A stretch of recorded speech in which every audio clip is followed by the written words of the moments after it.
The first war of independence से शायद आपको ये याद आता होगा। हमें जो हिस्ट्री पढ़ाई जाती है उसमें भी यही बताया जाता है कि फ्रीडम स्ट्रगल का पहला ऑर्गेनाइज्ड रिबेलियन 1857 में हुआ। ब्रिटिश गवर्नमेंट को ओवरथ्रो करने के लिए मंगल पांडे और उनके साथ और भी बहुत सारे फ्रीडम फाइटर्स ने अपनी जान गंवाई।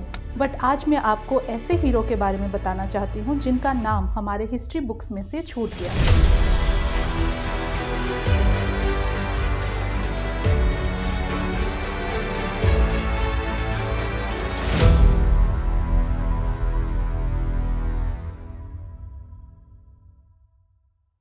आदिवासियों का कंट्रीब्यूशन फ्रीडम मूवमेंट में बहुत कम रिकॉर्ड हुआ है, लेकिन रियलिटी ये है कि जबकि the first war of independence was recorded in the 19th century, 18th century से ही आदिवासियों ने ब्रिटिश के खिलाफ लड़ना शुरू कर दिया था। क्या आप ऐसे आदिवासियों को जानते हैं जो फ्रीडम फाइटर्स रहे हैं?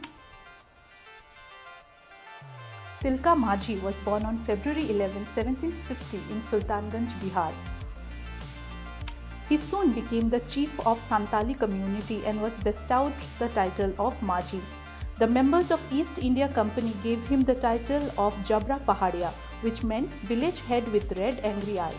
कुछ ब्रिटिश डॉक्यूमेंट्स में he is also referred to as Gusel Manji. तो ऐसा क्या हुआ कि तिलका माझी became the arch nemesis of the British? Tilka माझी ने देखा कि ज़मींदार, मनी लैंडर्स और ब्रिटिश गवर्नमेंट मिलकर के आदिवासी को एक्सप्लॉइट कर रहे हैं। एक तो टैक्स बहुत ज़्यादा कर दिया था एंड ऊपर से जो पैसे लोन दिए जा रहे थे उस पर भी बहुत ज़्यादा इंटरेस्ट लगाया जा रहा था। इस लोन को आदिवासी पे बैक नहीं कर पाते थे एंड इवेंचुअली उनकी ज़मीन हड़प ली जाती थी। ऐसा एक्सप्लॉयटेटिव स्ट्रक्चर देखकर तिलका माझी ने सांताल्स को यूनाइट किया और अपने लैंड के लिए लड़ने के लिए प्रोत्साहित किया। And eventually he organised an army of adivasis and train them to use the bows and arrows. कुछ समय बाद ही बंगाल में फेमिन आया। बात है 1770 की। भयानक सूखा और भूखमरी से सबका हाल बुरा था। ऊपर से स्मॉल पॉक्स का आउटब्रेक भी हुआ।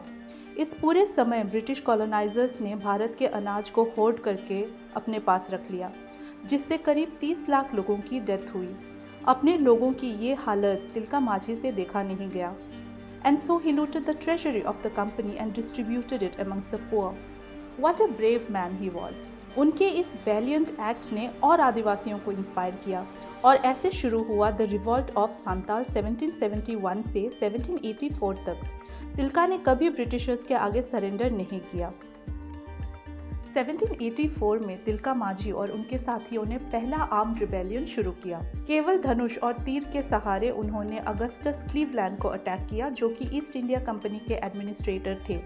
इसके रिस्पांस में ब्रिटिशर्स ने तिलापुर फॉरेस्ट, जहां से माझी ऑपरेट कर रहे थे, उसको घेर लिया। बट जंगलों में रहने वाले तिलका माझी और उनके साथियों ने हफ्तों तक ब्रिटिशर्स को टफ चैलेंज दिया।